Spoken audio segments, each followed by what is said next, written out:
Bueno, en este último estudio de la verdad presente de Deuteronomio, vamos a tratar de ver qué es lo más importante para nosotros en esta verdad presente. O sea, qué es lo que el pueblo adventista necesita conocer, qué es lo más importante. El título de nuestra lección es la resurrección de Moisés. Y vamos a ver que se toman algunos versículos, especialmente de Judas 9, y se hace una interpretación que no es correcta en nuestra lección. Ahora, pero lo más importante que tendríamos que buscar encontrar es reparar la brecha hecha por el Papa a la Santa Ley de Dios para recuperar el conocimiento de la verdad. El primer trabajo que Dios le había dado al pueblo adventista. O sea, eso es lo que tendríamos que hacer. ¿Para qué? Para que los lugares asolados pudieran ser reedificados. O sea, si no hacíamos esta obra, podríamos preparar el camino de la segunda venida de Jesús. Y esto lo conocemos, como está escrito en Primeros Escritos, página 65. O sea, en 1844 había llegado, como Dios le mostró a Elena, el tiempo en que la brecha ya por el Papa, la ley de Dios, tiene que ser reparada por el pueblo de Dios y los lugares asolados han de ser reedificados. O sea, 2300 tardes y mañanas después de que fuera dada la orden de reedificar Jerusalén, el pueblo adventista tenía que hacer una obra similar. Pero primero tenían que entender qué lugares habían sido asolados y qué tenía que ser reedificado. Ahora, y la pregunta es, ¿ya fueron reedificados los lugares asolados? No, porque el pueblo adventista, las 10 vírgenes que salieron a recibir al esposo estando en la condición del ángel de Filadelfia, con sus lámparas encendidas, cabecearon todas, cerraron sus ojos a la luz de sus lámparas y se durmieron antes de recuperar el conocimiento de la verdad. Y estando dormidas, como Jesús lo anunció, fueron engañadas por los lobos que vinieron a nosotros vestidos de ovejas, trayendo la comida y la bebida de los borrachos. O sea, ¿por qué en medio de su pueblo habría dos tipos de siervos? Y algunos estarían comiendo y bebiendo con los borrachos. Porque los lobos traerían esa comida a nosotros. Y justamente todas las vírgenes llegamos a estar en la condición del ángel de la Odisea. Y estaríamos como engañados, ¿no? Creeríamos que conocemos la verdad, pero, como Jesús lo anunció, no la conoceríamos y necesitaríamos recibir el verdadero alimento, el que proviene de la Dios a tiempo. Porque el pueblo adventista no conoce la verdad y no sabe cuáles son los lugares asolados que necesitan ser reedificados. O sea, uno lo escucha y escucha los sermones de nuestros hermanos, y todos piensan que tenemos que esperar a Jesús y Jesús va a venir. Y no tenemos nada que hacer. Ahora, ¿cuál es la verdad que fue echada por tierra? Hay un micrófono abierto, ahí sí se fijan quién tiene el micrófono abierto. Fue echado por tierra el conocimiento del Evangelio eterno, el Evangelio del Reino de Dios, el Evangelio que tiene que vivir y predicar el pueblo adventista, para que los lugares asolados puedan ser reedificados y poder recibir el cielo de Dios, como dice Jesús en Mateo 24:14. Y será predicado este Evangelio del Reino. Ahora, ¿cuál? El que predicaba Jesús. En todo el mundo, para testimonio a todas las naciones, y entonces vendrá el fin. ¿Y cuál es el evangelio que predicaba Jesús? ¿Lo conocemos? Y la otra cosa que fue echada por tierra fue el conocimiento de la verdadera profecía. La profecía cuyas palabras tiene que oír y guardar el pueblo, ¿no?, adventista, para poder prepararle camino a la segunda venida de Jesús. Aquí tenemos un qué de más. Como dice Apocalipsis 1:3, bienaventurado el que lee y los que oye palabras de esta profecía y guarda las cosas en ella escritas, porque el tiempo está cerca. Porque el Apocalipsis indica lo que tenemos que hacer para prepararle el camino a la segunda venida de Jesús. Pero si no lo leemos, no lo podemos oír. Y si no lo oímos, no sabemos qué tenemos que hacer. Y seguimos dormidos. Y la otra cosa que fue echada por tierra es el conocimiento del único Dios verdadero, el conocimiento de Jehová, el Dios de Abraham, de Isaac y de Jacob. Y el conocimiento del Santo, el verdadero Jesús, el Mesías de la promesa. Como Jesús, esta es la vida eterna, que te conozcan a ti, el único Dios verdadero. ¿Quién es el único Dios verdadero? El Padre de el verdadero Jesús, y a Jesucristo, a quien has enviado.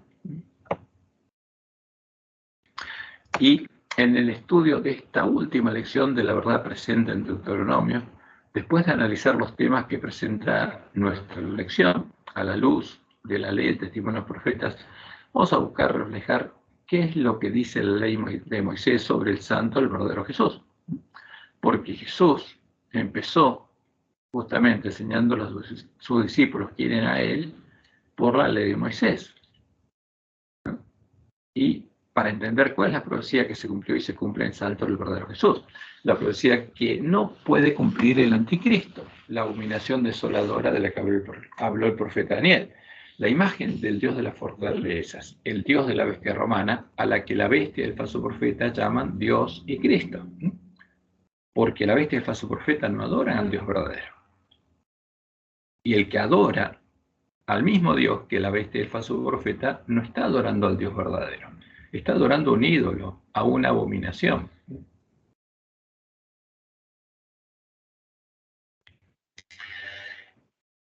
El de la iglesia en Filadelfia, el ángel de la iglesia de Reforma, que él es el santo del verdadero. Y le dice esto porque hay uno falso.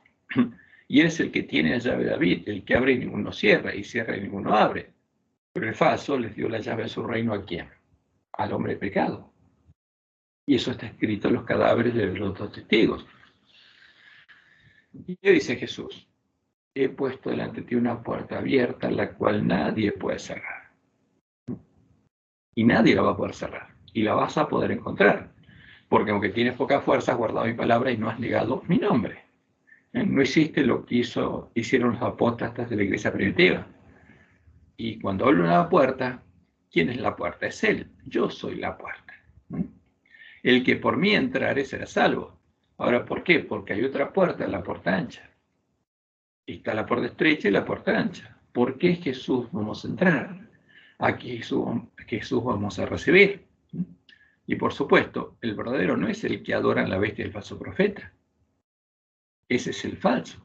Esa es la abominación desoladora de la que habló el profeta Daniel. Y Jesús nos dice, escudriñad las escrituras. ¿Por qué? Porque ellas son las que dan testimonio de mí. ¿Dónde podemos encontrar el verdadero Jesús? En las escrituras del Antiguo Testamento. Y como leemos en Lucas 25 al 27. Entonces, él les dijo, oh insensatos y tardos de corazón para creer todo lo que los profetas han dicho. ¿De quién? De él. ¿No era necesario que el Cristo padeciera estas cosas y que entrara en su gloria?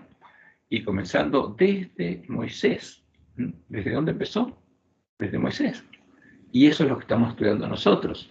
Y siguiendo por todos los profetas, les declaraba en todas las escrituras lo que de él decían. Y eso es lo que tendríamos que entender en la ley de Moisés para predicar el mensaje de Elías a nuestros hermanos y al pueblo de Dios que se encuentra en medio de la Gran Babilonia. Como nos dice Jehová en Malaquías 4, del 4 al 6. Acordaos de la ley de Moisés, mi siervo. Acuérdense, léanla, estudienla, entiéndanla. Al cual encargué en Horeb ordenanzas y leyes para todo Israel. He aquí, yo os envío el profeta Elías antes que venga el día de Jehová grande y terrible. ¿Por qué? Porque en el tiempo de Elías, Acab había apostatado, se había casado con Jezabel y estaba adorando a Baal y estaba haciendo que el pueblo de Dios adore a Baal. ¿Y qué pasaría en el tiempo del fin? Lo mismo. ¿Por qué Dios tendría que mandar al profeta Elías a su pueblo? Porque no lo conocería y no lo estaría adorando a él, sino a Baal, al Dios de Jezabel. Y eso es lo que ocurre ahora. Y acercándose Elías a todo el pueblo dijo, ¿hasta cuándo claudicaréis vosotros entre dos pensamientos? Si Jehová es Dios, seguidle, y si Baal, id en pos de él. O sea, no hagan un Dios sincrético, mezclando a Jehová con Baal, porque son dos cosas distintas. Jehová es el Dios de Abraham, de Isaac y de Jacob. Baal es el Dios de Jezabel, el Dios de Babilonia, el Dios de la bestia y el falso profeta. No son la misma cosa. Y como leemos en Malaquías 3, dice el 18, estos son los que hacen la obra de Elías. Entonces, los que temían a Jehová, los Elías, porque Elías significa el que teme a Jehová, Hablaron cada uno de sus compañeros. Y Jehová escuchó y fue escrito libro de memoria delante de él para los que temen a Jehová y para los que piensan en su nombre. Y este pueblo, estos siervos fieles van a ser el especial tesoro de Jehová en el día en que la actúe. Él los va a llevar con él a la batalla. Y ellos van a ver claramente la diferencia entre el justo y el malo, entre el que sirve a Dios y el que no le sirve. Y este, como Dios le dijo a Elena White, es un mensaje de vida y muerte, que todos los adventistas deberíamos entender a tiempo. Porque cuando comenzara a hacer sembrar la semilla del reino de Dios en medio del campo del Padre Familia y viéramos la diferencia entre el santo, el verdadero Jesús, la puerta estrecha y el falso Jesús, la puerta ancha, empezaría a germinar y a crecer juntos el trigo, que son los hijos de Dios, los que entran por la puerta estrecha al reino de Dios y reciben al verdadero Espíritu Santo de la promesa, y también crecería los que entran por la puerta ancha de la sinagoga de Satanás y reciben el falso Espíritu Santo, el que habita en medio de la Gran Babilonia y la hace habitación de demonios. Por eso este es un tema muy delicado. Si Babilonia es habitación de demonios por el Espíritu Santo que habita en Babilonia, no podemos recibir al mismo Espíritu Santo, y no podemos adorar al Dios de Jezabel. Este no solo es un mensaje de vida y muerte para el pueblo adventista, sino también lo es para el pueblo de Dios que se encuentra en medio de la Gran Babilonia, como Dios le mostró a Elena. Evangelismo, página 171. Como pueblo, nos encontramos en peligro de dar el mensaje del tercer ángel de una manera tan detenida que no impresiona a la gente. Nuestro mensaje es un mensaje de vida y muerte, y debemos permitir que este mensaje aparezca como es, el gran poder de Dios. Entonces, el Señor lo hará eficaz. O sea, si no le agregamos ni quitamos nada, lo predicamos como Dios dice que tenemos que predicarlo. Entonces va a ser eficaz. Y dice Elena, hemos de presentarlo con toda su fuerza notable. Si Roma adora a Satanás y el falso profeta también adora a Satanás y a los demonios, tenemos que decirlo. Y eso, por supuesto, va a causar un zarandeo en medio de la iglesia adventista, como Dios le mostró. Ella dice, pregunté cuál era el significado del zarandeo que yo había visto, porque ella vio que los espíritus demonios arrastraban a muchos adventistas. Y se mostró que lo motivaría el testimonio directo que exige el consejo que el testigo fiel dio a la iglesia de la Odisea. O sea, ¿qué quiere Jesús? Que demos un testimonio claro y directo de lo que significa su mensaje a nosotros. Moverá este consejo el corazón de quien lo reciba y le inducirá a exaltar el estandarte, cual es de la iglesia primitiva, y a difundir la recta verdad. Porque el que predique este mensaje tiene que conocer la verdad. Tiene que haber reparado la brecha hecha por el Papa a la Santa Ley de Dios. Algunos no soportarán este testimonio directo, sino que se levantarán contra él. Y esto es lo que causará un zarandeo en el pueblo de Dios, porque se empieza a sembrar la semilla de trigo, y algunos la rechazan, y se aferran a la cizaña, y ahí van a entrar por la puerta ancha. Vi que el testimonio del testigo fiel había sido escuchado tan solo a medias. El solemne testimonio del cual depende el destino de la iglesia se estuvo en poca estima, cuando no se lo menospreció por completo. Ese testimonio ha de mover a profundo arrepentimiento. El ángel de la Odisea no sabe de qué tiene que arrepentirse. El pueblo de Dios que está en Babilonia tampoco. Pero el mensaje de los tres ángeles tiene que mostrarles qué está pasando y cuáles son los pecados de Babilonia en los que está participando. Y dice Elena, todos los que lo reciban sinceramente lo obedecerán y quedarán purificados. O sea, es un mensaje muy claro, directo, del cual depende de la vida del pueblo adventista y la vida del pueblo que está en Babilonia. Y en Evangelismo, página 171, está esta cita, que nada empequeñezca la fuerza de la verdad para este tiempo. La verdad presente ha de ser nuestra preocupación. El mensaje del tercer ángel debe hacer su obra de separar de las iglesias. ¿De qué iglesias? Las caídas, a un pueblo que sostendrá los principios de la verdad eterna. O sea, es muy claro, salid de ella, pueblo mío. no son parte del plan divino para evangelizar al mundo, como dicen nuestros dirigentes. ¿Por qué dicen eso? Porque, como Jesús lo dijo, están comiendo y bebiendo a la mesa de los borrachos y están mareados. Pero el mensaje de Dios es muy claro. Ahora vamos a ver lo que fue el pecado de Moisés, porque ese es el tema de nuestra lección. Antes de su muerte, Jehová le enseñó a Moisés el cántico que él debía enseñarle al pueblo de Israel y que debía quedar escrito hasta nuestros días para amonestarnos a nosotros. Y en este cántico Jehová le mostró a Moisés algo que él sabía, que Jehová, nuestro Dios y Padre, nuestro Creador, es la roca que los había guiado de Egipto a Canaán. Era la roca que continuamente les había dado el maná, el pan del cielo que ellos habían comido y el agua que ellos habían bebido en el desierto, ¿no? Como leemos en Deuteronomio 32, porque el nombre de Jehová proclamaré, engrandeced a nuestro Dios. Él es la roca, cuya obra es perfecta, ¿no? Y termina diciendo, no es Él tu Padre que te creó, Él te hizo y te estableció. Y esto es importante, porque Jehová es la roca y es nuestro Padre, es nuestro Creador. Entonces, cuando Pablo, en 1 Corintios 10, indica que Jesús es la roca, ¿qué está diciendo?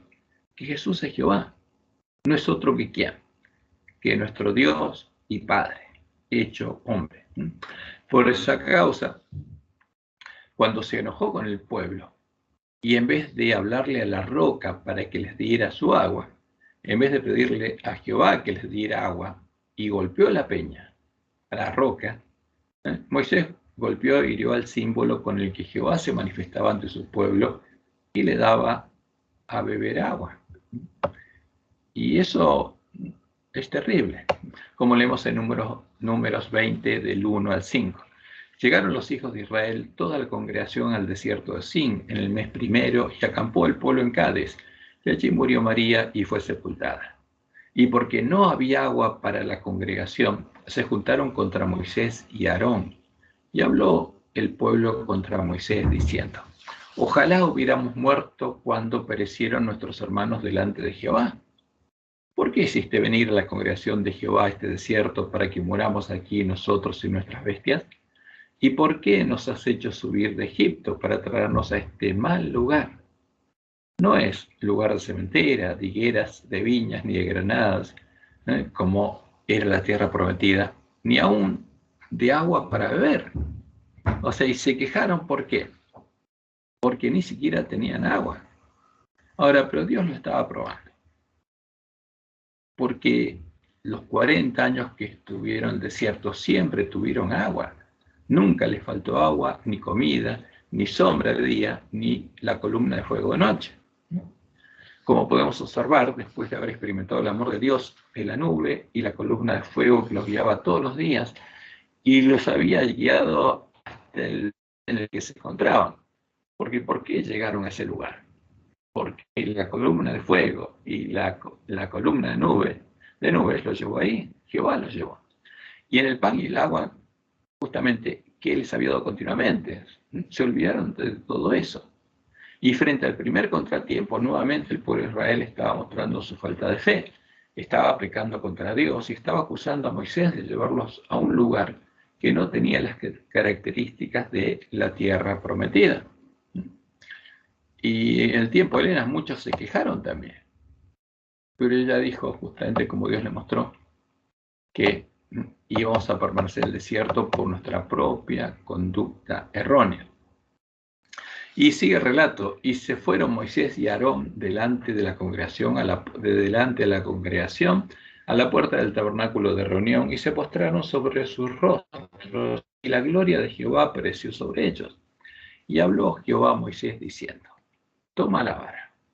¿Qué vara? La vara que estaba en el arca, la vara de Aarón que reverdeció por el poder de Dios. Y reúne a la congregación, tú y Aarón tu hermano, y hablad a la peña a la vista justamente de ellos. ¿Qué tienen que hacer? Hablarle. ¿A quién? A la peña, a la vista de ellos, y ella dará su agua. Y le sacarás aguas de la peña y darás a beber a la congregación y a sus bestias. Entonces Moisés tomó la vara de delante de Jehová, como él le mandó, y reunieron Moisés y Aarón a la congregación delante de la peña y les dijo: oíd ahora, rebeldes. ¿Cómo les dijo? Enojado. Y les gritó: ¿os hemos de hacer salir aguas de esta peña? ¿Quién? Él. ¿Quién les haría salir agua de la peña? Jehová, no Moisés ni Aarón. ¿Qué hizo Moisés? Se puso en el lugar de Dios, como si fuera él a hacer lo que no podía hacer, en lo que la roca haría voluntariamente, y dejó de darle la gloria a Dios por lo que él iba a hacer, por lo que Jehová haría.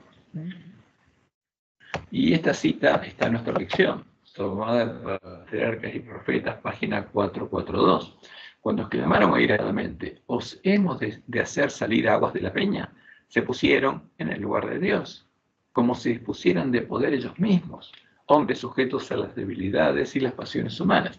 Abrumado por la continua murmuración y rebelión del pueblo, Moisés perdió de vista a su ayudador omnipotente, y sin la fuerza divina se lo dejó manchar su foja de servicios con una manifestación de debilidad humana.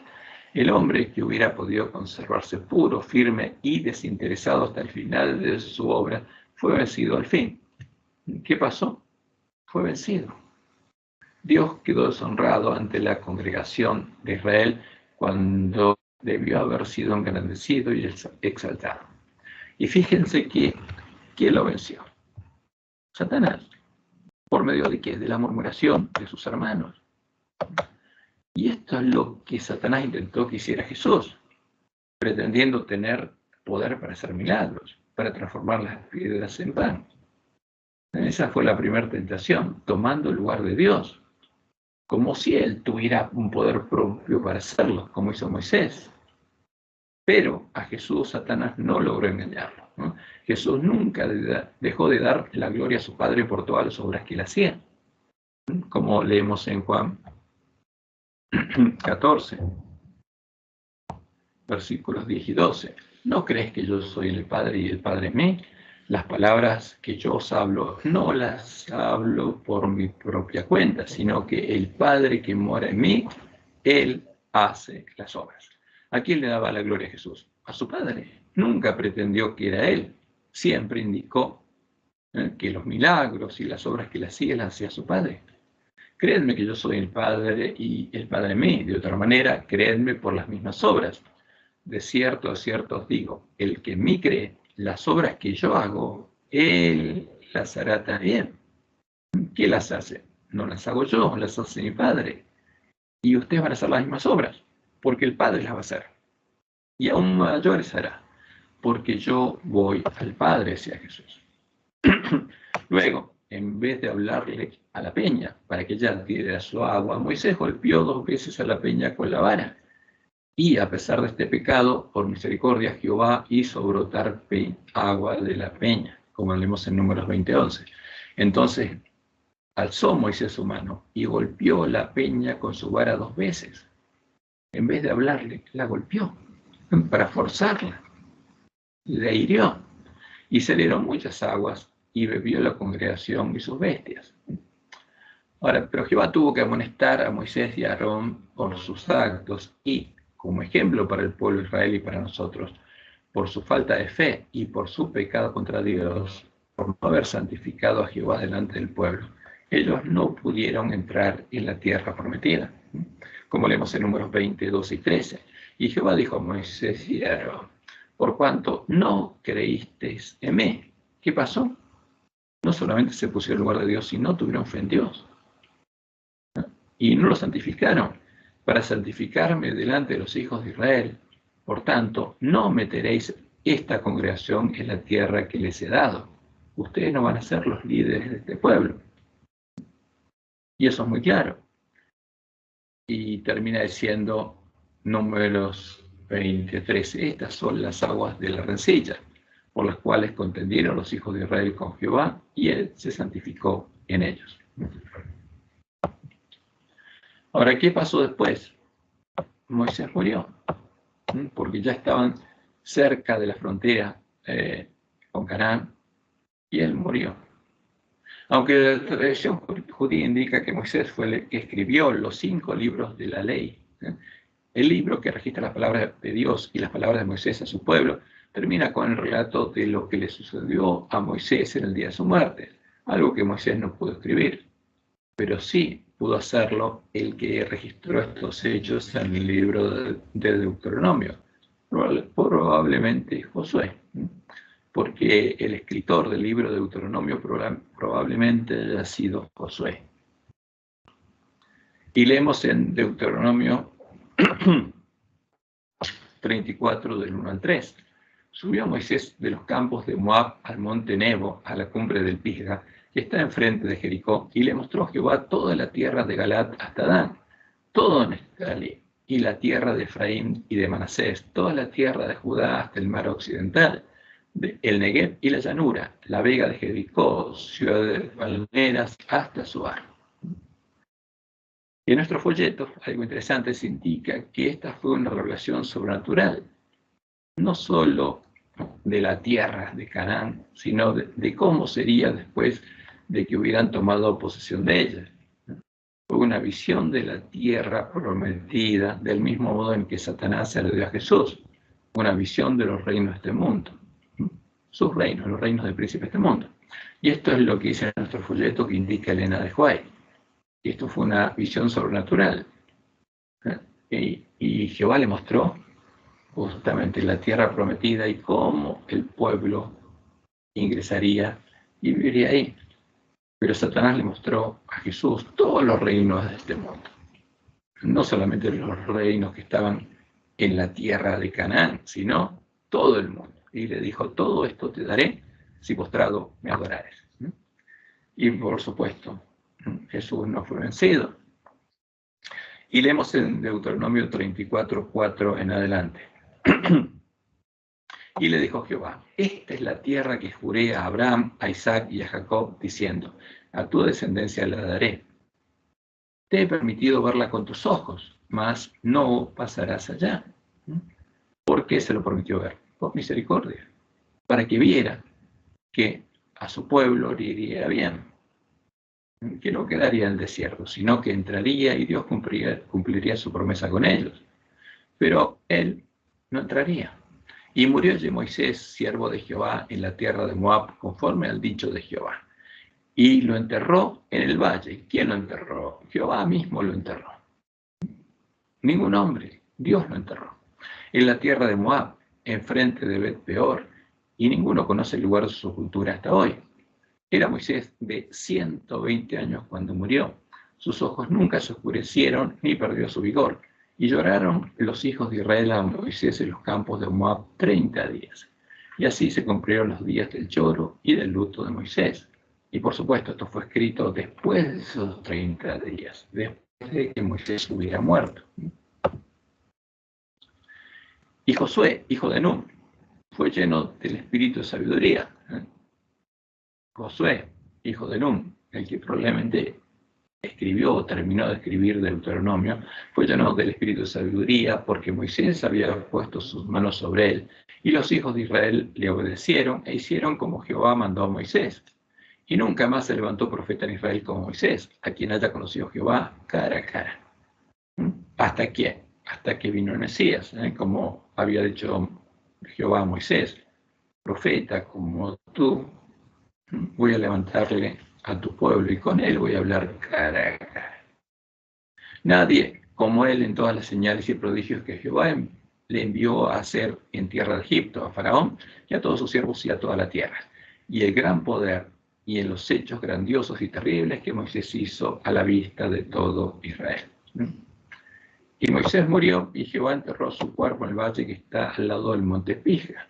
El Nuevo Testamento de nuestras Biblias indica que Dios lo resucitó, lo llevó con él al cielo y relata que él y Elías se le aparecieron a Jesús en el monte de la Transfiguración, como leemos en Mateo 17, 3 y 4. Y aquí les aparecieron Moisés y Elías, hablando con él. Entonces Pedro dijo a Jesús, Señor, bueno es para nosotros que estemos aquí. Si quieres, hagamos aquí 3 enramadas. Una para ti, otra para Moisés y otra para Elías. O sea, 13 ramadas, 3 tabernáculos, como hacían en la fiesta de los tabernáculos. Y un punto interesante es el relato que encontramos en Judas 9, que habla de una lucha entre el arcángel Miguel y el diablo, disputando por el cuerpo de Moisés. Y esto lo encontramos en Judas 9, y es el versículo de memoria de nuestra lección. Pero cuando el arcángel Miguel contendía con el diablo, disputando con él por el cuerpo de Moisés, no se atrevió a proferir juicio de maldición contra él, sino que dijo: el Señor te reprenda. ¿Qué encontramos en nuestra lección? La afirmación de que el arcángel Miguel es Cristo. Y eso lo encontramos en la lección del miércoles 22 de diciembre. Aunque solo tenemos un atisbo, qué escena increíble se escribe aquí. Miguel, Cristo mismo, disputó con el diablo sobre el cuerpo de Moisés. Ahora, ¿cómo es esto? No cabe duda de que Moisés era pecador. De hecho, el último pecado que se le conoce, asumir como propia la gloria que era de Dios, era el mismo tipo de pecado. Sobre las alturas de las nubes subiré y seré semejante al Altísimo. Que hizo que el mismo Lucifer fuera arrojado del cielo en primer término. ¿Por qué? Porque todo hombre que trata de ponerse en lugar de Dios en medio de su pueblo comete el mismo pecado que Lucifer. La disputa sobre su cuerpo debió haberse motivado porque Cristo ahora estaba reclamando para Moisés la resurrección prometida. Entonces, todo esto es una suposición. Ahora, ¿pero qué dice justamente el versículo? Que el arcángel Miguel contendía ¿con quién? Con el diablo. Ahora, ¿pero es Miguel Cristo mismo? No, y la respuesta es clara, no. ¿Es Jesús un arcángel? No, Jesús no es un ángel. Y eso es importante que lo veamos. ¿Es esto verdad? ¿Es Jesús un ángel? ¿Es el arcángel Miguel? No, Jesús no es un ángel y no es el arcángel Miguel. Este es uno de los errores que los adventistas habían heredado de los paganos y los papistas. El error de indicar que Miguel es un ángel que es semejante al Altísimo. Que ser como el ángel Miguel es lo que Satanás deseó y buscó alcanzar en el cielo. Porque ¿qué buscaba Satanás? Ser semejante al Altísimo. Y ahora, ¿qué se inventó? Una persona que es semejante al Altísimo porque tiene su esencia, su sustancia. Y esa es la imagen con la que Roma lo adora, con la que Roma adora a Satanás, diciendo que es otro Dios, ¿no? Que tiene la esencia, la sustancia de ¿quién? Del Dios Padre. Y llamarlo Miguel es la consecuencia natural. Pero veremos, como veremos, el ángel Miguel, el arcángel Miguel o el ángel Miguel no es el santo, el verdadero Jesús. Ninguno de los ángeles no caídos pretende ser semejante al Altísimo, como sí lo pretenden los ángeles caídos, que vendrían a nosotros y nos hablarían diciéndonos: yo soy el Cristo, buscando que les creamos y les abramos la puerta de nuestro corazón, como Jesús nos advirtió. Mateo 24, del 4 al 5, respondiendo Jesús les dijo: mirad que nadie os engañe, porque vendrán muchos en mi nombre. ¿Quién? Hombres, no. Muchos espíritus en mi nombre, diciendo: yo soy el Cristo, y a muchos engañarán. Y eso sí, pretenderán ser el Cristo, y pretenderán ser semejantes al Altísimo. Ahora, aparte de la cita de Judas 9, la Biblia habla en varias ocasiones en modo presente del arcángel Miguel. Y una sola vez se usa el nombre Miguel en Daniel 12 como parte de una profecía simbólica que estaría cerrada y sellada hasta que llegara el tiempo del fin y Dios la abriera. ¿Qué significa Miguel? El nombre de Miguel no es una afirmación que implique que el que posea ese nombre sea como Dios, sino es una pregunta que significa ¿quién como Dios? Fíjense, acá está el diccionario de Strong y la palabra hebrea 4317, que es Mijael. ¿Y qué significa? ¿Quién como Dios? Mijael, nombre de un arcángel y de 9 israelitas. Ahora, si y ellos hubieran entendido que el que tiene ese nombre es como Dios, estos no israelitas hubieran sido blasfemos, el que le puso ese nombre hubiera sido blasfemo. Pero no significa que el que tiene ese nombre sea como Dios. Esa es una distorsión que hicieron los teólogos de Roma para tratar de identificar a Jesús en el Antiguo Testamento y en el Nuevo como otra persona que es Dios y que es como Dios, ¿no? Otro Dios. Pero Él es agregado por los hombres. Es Mijael, es una pregunta que significa ¿quién como Dios? ¿Quién como Jehová? No es una afirmación que el que tiene ese nombre es como Jehová. Es una pregunta. ¿Quién como Dios?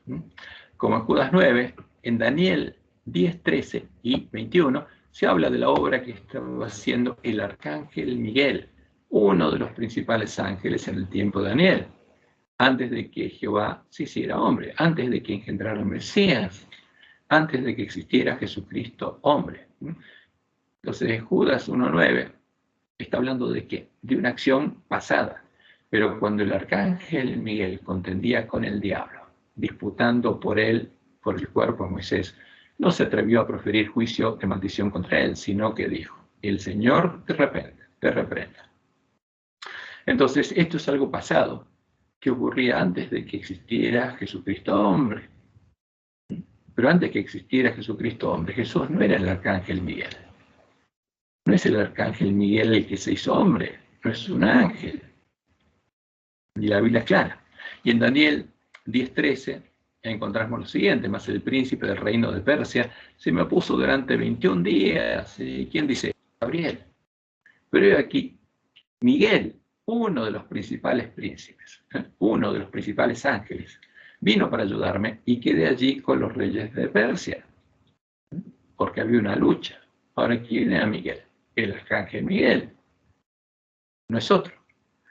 Y en Daniel 10:21 leemos: pero yo te declararé lo que está escrito en el libro de la verdad, y ninguno me ayuda contra ellos sino Miguel. ¿Qué cosa? Y nuestra Biblia dice vuestro, pero ese vuestro lo pusieron los lobitos vestidos de oveja. Miguel, príncipe, el príncipe Miguel. Si no me ayuda el príncipe Miguel, o sea, está hablando de quién? Uno de los principales ángeles, el arcángel Miguel, podría decir. En Daniel 10:21, por eso hay que tener mucho cuidado, porque la palabra vuestro fue agregada por los traductores, porque Miguel no era el príncipe del pueblo de Israel, sino era, ¿qué cosa? Uno de los principales ángeles. En Apocalipsis 12:7, otra vez se habla de la obra que estaba haciendo el arcángel Miguel en el tiempo de la muerte de Jesús. ¿Cuándo? Después de la muerte de Jesús, mientras él estaba en la tumba. Y antes de que en Pentecostés Jesucristo hombre fuera glorificado, Satanás fue echado del cielo. Y hubo un conflicto ahí. ¿Y quién peleaba? Fíjense, en Lucas 18, Jesús vio esto, porque Dios le mostró esto, lo que pasaría cuando él muriera. Y les dijo: yo veía a Satanás caer del cielo como un rayo, porque sería echado del cielo. El que iba al cielo a acusar a nuestros hermanos. Y en Apocalipsis 12:7 leemos: después hubo una gran batalla en el cielo. Miguel y sus ángeles luchaban contra el dragón. ¿Quién luchaba? Miguel y sus ángeles, el arcángel Miguel. Y luchaban el dragón y sus ángeles. ¿Y quién prevaleció? Miguel y los ángeles fieles a Dios. Ahora, ¿quién es ese Miguel? ¿Era Jesús? No. Jesús estaba en la tumba. Y Jesucristo, hombre, no tendría poder hasta que fuera glorificado. La palabra de Daniel 12, en cambio, son las únicas que son simbólicas. No se refieren al arcángel Miguel, sino a Jesús. Se refieren al Cordero de Dios, el príncipe de los ejércitos, ¿no? El primogénito entre muchos hermanos, la cabeza de su iglesia, y a su ejército se refiere a su ejército, el ejército de Jehová, en el día de la batalla de Armagedón. Y leemos Daniel 2:1. Aquí el tiempo se levantará Miguel, el gran príncipe que está, y en nuestra Biblia dice, de parte de. No, porque esta es una profecía de lo que pasaría en este tiempo, porque ahora sí, habría un gran príncipe, y la palabra es sobre los hijos de tu pueblo. ¿Por qué? porque sería la cabeza ¿de quién? De la iglesia remanente. ¿Quién es la cabeza de la iglesia? Es Cristo. Entonces el gran príncipe que está, no de parte, sino sobre los hijos de tu pueblo. ¿Quién es? Este sí que es Miguel. Este Miguel sí que es Jesús. Y será tiempo de angustia, cual nunca fue desde que hubo gente hasta entonces.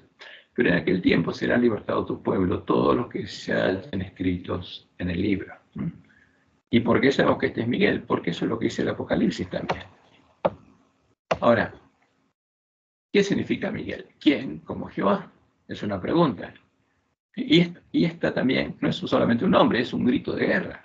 El grito de guerra con el que el pueblo de Dios, el especial tesoro de Jehová, el ejército de entendidos que irá con Jehová, el Rey de Reyes, Señor, señores, a la batalla de Armagedón. Justamente enfrentarán al ejército del dragón. El grito con el que enfrentará a los hombres que adoran a la bestia y a su imagen y dicen, ¿quién como la bestia y quién podrá luchar contra ella? ¿No? Ahí está el enfrentamiento. ¿Quién como Jehová y quién como la bestia? Como leemos en Apocalipsis 13, 3 y 4. Vio una de sus cabezas como herida de muerte, pero su herida mortal fue sanada, y se maravilló toda la tierra en pos de la bestia, y adoraron ¿a quién? Al dragón. ¿Y cómo llama Roma al dragón? Cristo. Y adoraron al dragón que había dado autoridad a la bestia, al dragón, al Jesús que le había dado las llaves del reino. Y adoraron a la bestia diciendo, ¿quién como la bestia y quién podrá luchar contra ella? Y ahí, ¿quién va a pelear? El que cree en Jehová. Como dice Apocalipsis 17:14, pelearán contra el Cordero, contra Miguel y contra los que estén con él. Y el Cordero los vencerá, porque este sí es el Cordero, este Miguel sí es el Cordero. Porque él es Señor de señores y Rey de reyes, porque él es Jehová. El verdadero Cordero es Jehová, el Señor, y los que están con él, justamente son llamados y elegidos y fieles. Son los entendidos que van con él a la batalla, como leemos en Deuteronomio 10:17, en la ley de Moisés. Porque Jehová, vuestro Dios, es Dios de dioses y Señor de señores. ¿Y qué dice Apocalipsis 7:14? Que Jesús, que el Cordero, es Jehová. Porque el que se hizo hombre es Jehová. Y en Éxodo 15:11 leemos, ¿quién como tú, oh Jehová, entre los dioses? ¿Quién como tú? ¿Por qué dice eso? Porque hay otros dioses. Los dioses de la Gran Babilonia. Y en el Salmo 96:5 está la exclamación, porque todos los dioses de los pueblos son ídolos. Los dioses de Jezabel son ídolos, pero Jehová, el único Dios verdadero, hizo los cielos. Oh Jehová, Salmo 89:8, Dios de los ejércitos, ¿quién como tú? ¿Quién como tú, oh Jehová? El líder del ejército de su pueblo. Poderoso eres, Jehová, y tu fidelidad te rodea. Y en Salmo 113, 5 y 6 leemos, ¿quién como Jehová nuestro Dios? ¿No? Cuando digan quién como la bestia, ¿qué tenemos que decirle? ¿Quién como Jehová nuestro Dios? Que se sienta a las alturas, que se humilla a mirar en el cielo y en la tierra. Que se humilla, ¿para qué? Para mirarnos a nosotros y cuidarnos y estar con nosotros. Ese es quién. Justamente el significado de las apariciones en nuestra Biblia de la palabra Miguel. Todas las veces se refiere al arcángel Miguel. Y una sola se refiere a quién? Al líder del ejército en la última batalla. A nuestro líder, a quien, al Cordero de Dios, a Jehová, hecho hombre. Ahora nos vamos a dedicar, terminando nuestro estudio, a tratar de entender quién es el verdadero Jesús. Lo que él le mostró en la ley de Moisés a sus discípulos, para que ellos entendieran quién era él. En los 40 días en los que Jesús les habló a sus discípulos de él y de la promesa de su Padre, el Evangelio del Reino de Dios, nos dio un claro ejemplo de cómo deberíamos buscarlo y encontrarlo cuando arregláramos nuestras lámparas. Y en Juan 5:39 leemos, escudriñad las Escrituras, escudriñad el Antiguo Testamento. ¿Por qué? porque ellas son las que dan testimonio de mí. ¿Quieren encontrarme? Busquen y lean el Antiguo Testamento, dice Jesús. Y en Lucas 24, 44 al 49 leemos, y les dijo, estas son las palabras que os hablé, estando aún con vosotros, que era necesario que se cumpliese todo lo que está escrito de mí, ¿dónde? En la ley de Moisés, en los profetas y en los salmos. Todo lo que está escrito en la ley de Moisés acerca de Jesús, y en los profetas y los salmos. Pero el anticristo no lo puede cumplir. Entonces él se abrió el entendimiento para que comprendiesen las escrituras. Y de ese modo podríamos nosotros también diferenciar claramente la verdad de la mentira. Y Jesús, ¿qué les dijo? Yo enviaré la promesa de mi Padre sobre vosotros.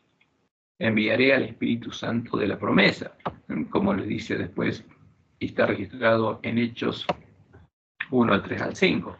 A quienes también, después de haber padecido, se presentó vivo con muchas pruebas indubitables, apareciéndoseles durante 40 días y hablándoles del reino de Dios, ¿sí? Y de la promesa del Padre que recibirían cuando fueran bautizados con el Espíritu Santo. Pero ellos tenían que entenderlo. La verdadera semilla de trigo tendría que ser sembrada en sus corazones para que ellos lo desearan y le pidieran a Dios, sabiendo lo que significa su reino. ¿Y qué tenían que pedirle? Como Jesús le enseñó, Padre nuestro que estás en los cielos, santificado sea tu nombre, venga tu reino. Eso tenían que pedir. Cuando ellos lo entendieran y lo pidieran, por supuesto que lo recibirían. Ahora, el testimonio de las Escrituras, si creemos a lo que está escrito en la ley de Moisés, los salmos y los profetas, aún así dice Jehová, es claro. Porque la única forma de que alguien no entienda quién es el verdadero Jesús es poner en duda lo que está escrito, las Escrituras del Antiguo Testamento. Ahora, pero lo que dice la Biblia es claro, y empezando por Adán y Eva. Cuando Adán y Eva pecaron, Jehová los tuvo que sacar del huerto del Edén y los dejó fuera del Edén, fuera de su casa, en el que ahora era el reino del príncipe de este mundo. Y es el antitipo del atrio, el templo simbólico, el lugar donde está el altar del sacrificio. Génesis 3:23. Y lo sacó Jehová del huerto del Edén. ¿A quién? Al hombre. Y ahí en ese lugar, que está representado por el atrio, donde está el altar del sacrificio, a las puertas del Edén, Jehová edificó un altar también. Y sacrificó sobre él a 2 corderitos, confesando sobre ellos el pecado de Adán y Eva, perdonándolos y cargando sus pecados en sus espaldas, en su santuario. Haciendo esto, Jehová se hizo cargo él mismo de pagar por sus pecados. O sea, ¿quién iba a pagar por el pecado de Adán y Eva para que ellos pudieran vivir? Jehová, el que les prometió hacerlo. Y los vistió con la piel de las 2 víctimas inocentes y empezó a explicarles cuál era el plan de redención, porque eso es lo que Dios hizo apenas ellos pecaron. Como leemos en Génesis 3:21. Y Jehová Dios hizo al hombre y a su mujer túnicas de pieles y los vistió, porque estaban desnudos. Los vistió con las vestiduras que son el tipo de las vestiduras blancas que Jesús nos ofrece, la piel del cordero. Y en Isaías 43, 23 al 25, él le explica claramente a su pueblo lo que pasó y lo que pasa cada vez que él nos perdona. Y le dice, no me trajiste a mí los animales de tus holocaustos, ni a mí me honraste con tus sacrificios. Cuando venís al templo a traer tu ofrenda, ¿qué es lo que pasa? Pones sobre mí la carga de tus pecados, porque los traes ¿para qué? Para que te perdonen. ¿Y qué pasa con esos pecados? Yo los cargo, te perdono y me hago responsable de pagar por ellos. Pusiste sobre mí la carga de tus pecados, me fatigaste con tus maldades.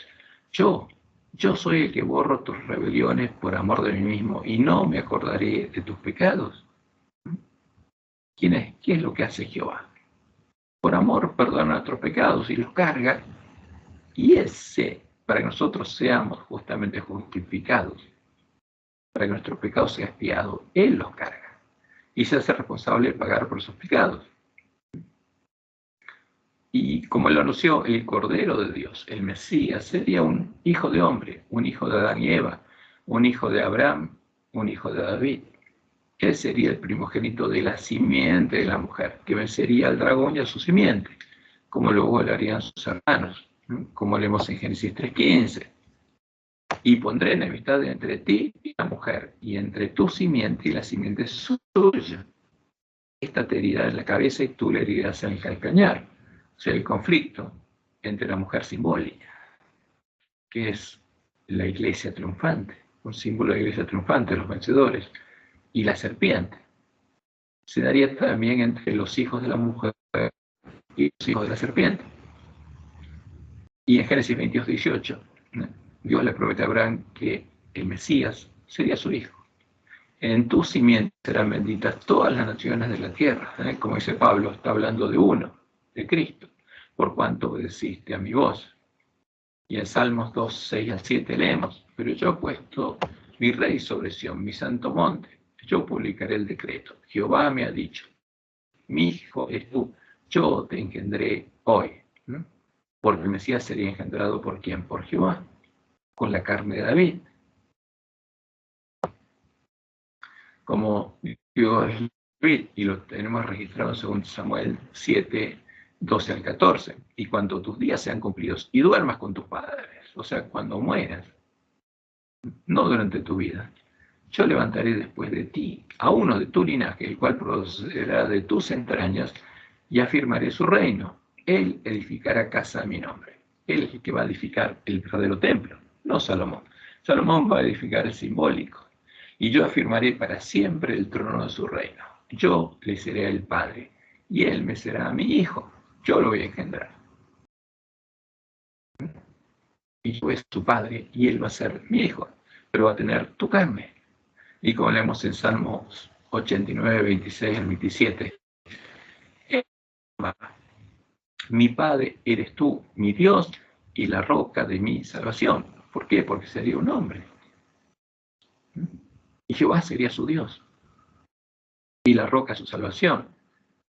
Y habla así porque es un ejemplo para nosotros.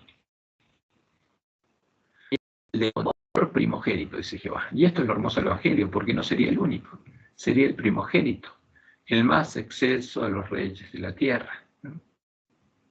Y el Mesías sería el antitipo del Cordero de Pascua, que murió en Egipto para que el pueblo de Israel pudiera ser liberado de la esclavitud del pecado, símbolo de la esclavitud, justamente. ¿De qué? Del pecado. La esclavitud de Egipto es la esclavitud del pecado. Y Egipto es un símbolo reino del príncipe de este mundo.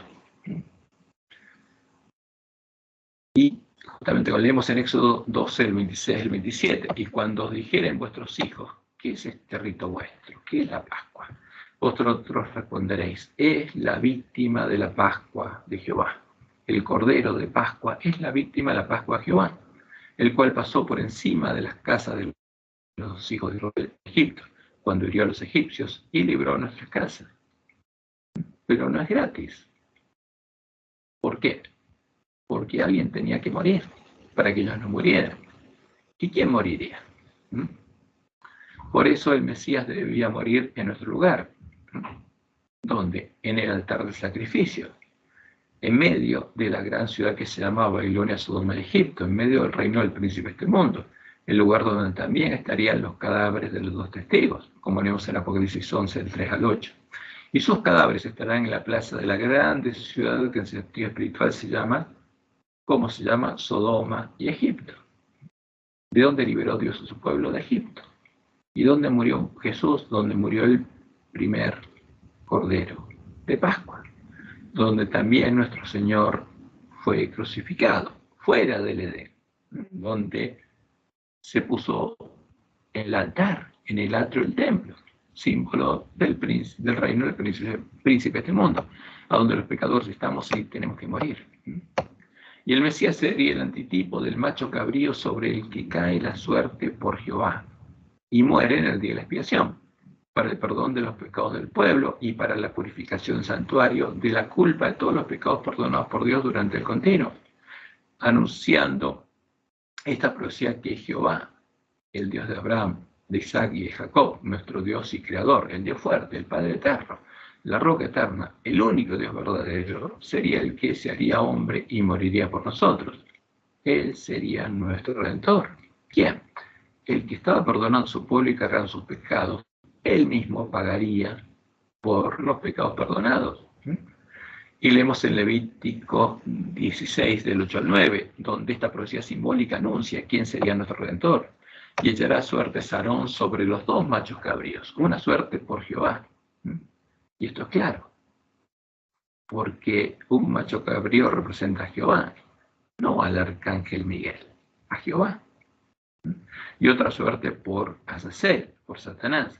Y hará traer a Aarón el macho cabrío sobre el cual cayere la suerte por Jehová, el que representa a Jehová, y lo ofrecerá en expiación.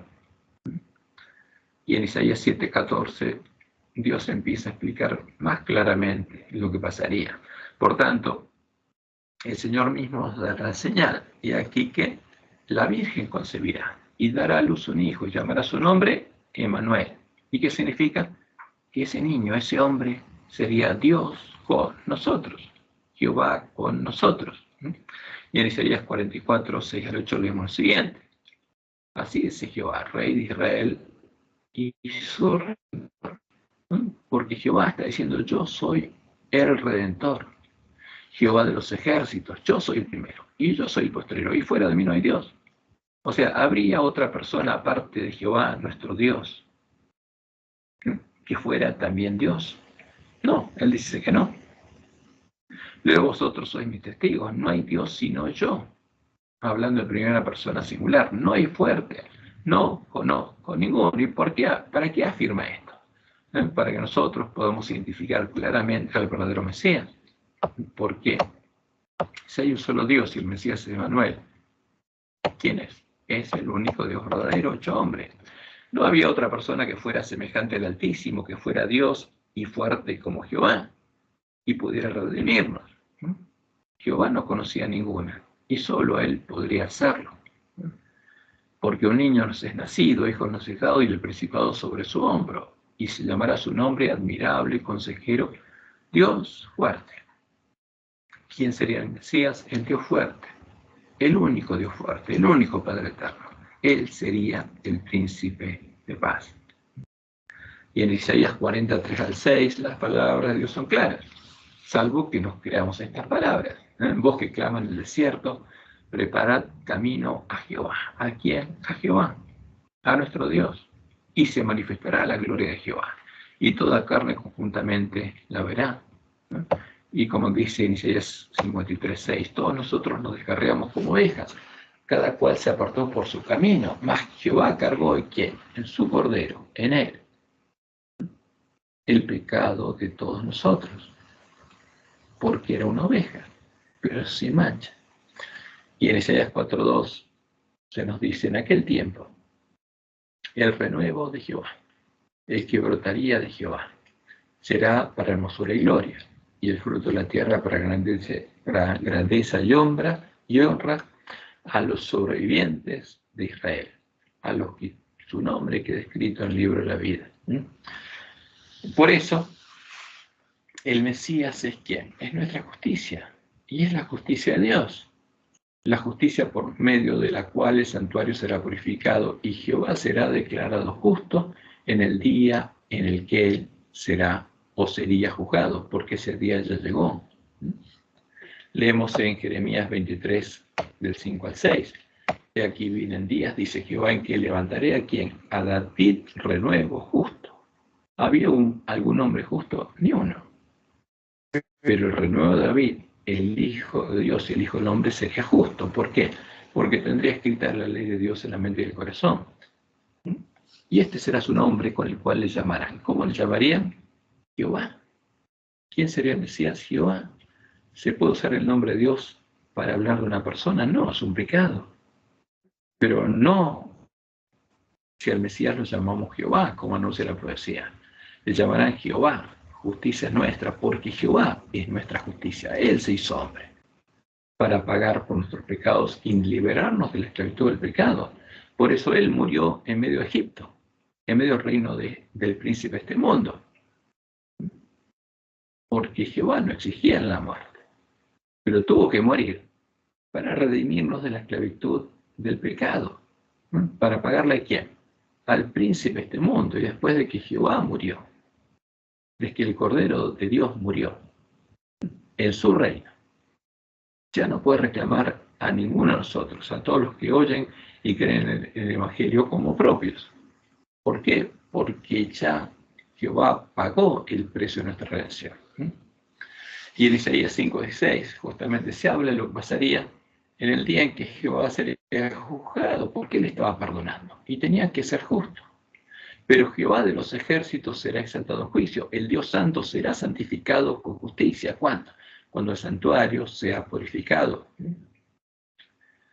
Y como lo dice Pablo en Romanos 3:24 al 26, Cristo es la justicia de Dios, no solamente nuestra justicia, siendo justificados gratuitamente por su gracia mediante la redención que es en Cristo Jesús, a quien Dios puso como propiciación, como ofrenda, por medio de la fe en su sangre, para manifestar su justicia, a causa de haber pasado por alto en su paciencia los pecados pasados. Entonces, ¿qué pasaba con el santuario? Se iba cargando los pecados y Dios no tenía con qué pagar, con la mira de manifestar en este tiempo su justicia, a fin de que Él sea el justo y el que justifica al que es de la fe de Jesús. ¿Y cómo sería justo?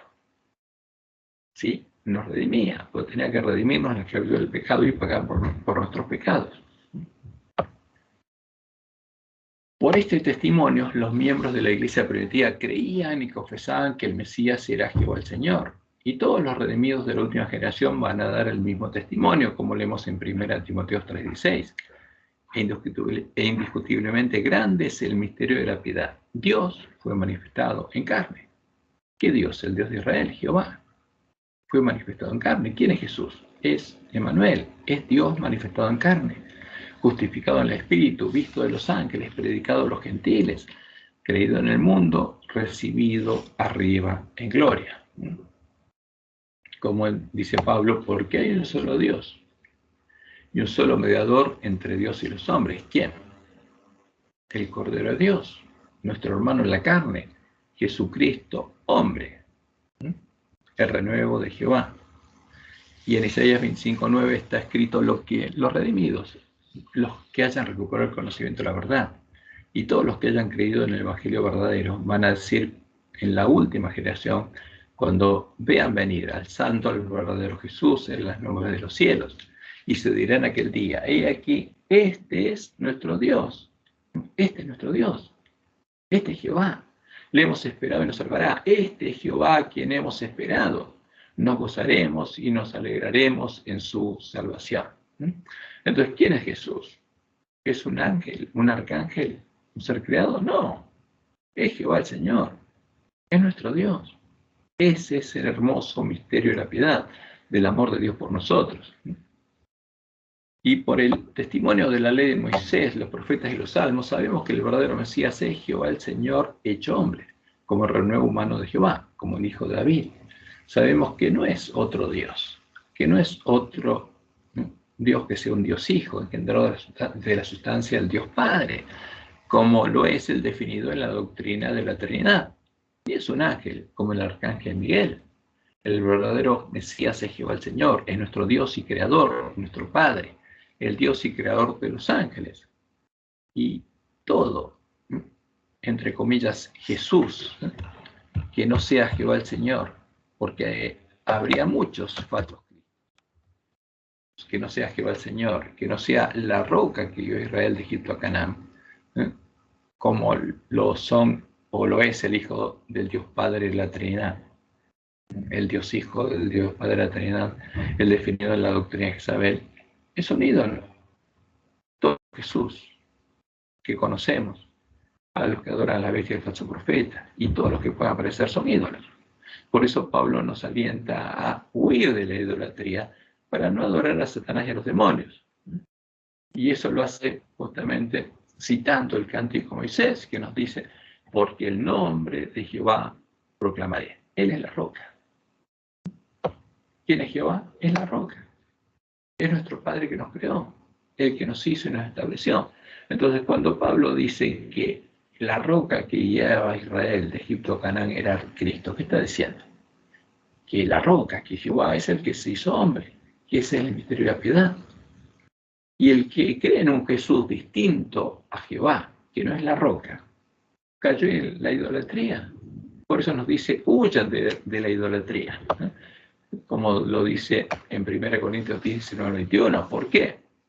Porque el que come de las cosas sacrificadas a los ídolos, por los gentiles, también, como ellos, sacrifica a los demonios y no a Dios, y adora a los demonios. Y nosotros no podemos beber de la copa del Señor y la copa de los demonios. No podemos participar de la mesa del Señor y de la mesa de los demonios. No podemos comer el verdadero alimento y el que viene de la mesa de los borrachos, el que estarían comiendo y bebiendo los siervos malos en medio de su pueblo. Y leemos en Deuteronomio 32, 10 al 12 y el 39. La halló en tierra desierto y en yermo de horrible soledad. Lo trajo alrededor, lo instruyó, lo guardó como a la niña su ojo. Como el águila que excita su nidada, revolotea sobre sus pollos, extiende sus alas, los toma, los lleva sobre sus plumas. Jehová solo le guió. ¿Quién guió a Israel? ¿2 personas, 3 personas? No, una sola. Jehová solo le guió, y con él no hubo Dios extraño. Y termina diciendo, ved ahora que yo soy, y no hay dioses conmigo. Con Jehová no hay dioses. Él no es parte de ninguna. Yo hago morir y yo hago vivir, yo hiero y yo sano, y no hay quien pueda librar de mi mano.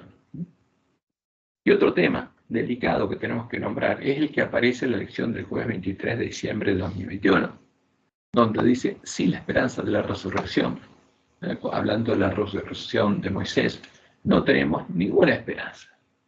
O sea, ¿cuál es la esperanza que tenemos? Solo la de la resurrección y de la segunda venida, y no hay otra.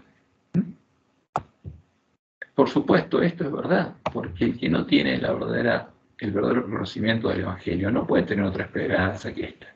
Esa es la única esperanza del ángel de la Odisea. Sí, sin conocer el Evangelio del Reino de Dios y sus promesas. Esa parece ser la única esperanza del ángel de la Odisea, junto con la promesa de la segunda venida. Por no conocer ni creer en el verdadero Evangelio, el Evangelio primitivo, el Evangelio del Reino de Dios, aún no tiene la fe ni la esperanza de la iglesia primitiva. El ángel de la Odisea no compró de Jesús vestiduras blancas para vestirse, ni oro refinado en fuego, para ser realmente rico. Lo que sí habían comprado los miembros de la iglesia primitiva, como leemos en Romanos 5, 1 al 5.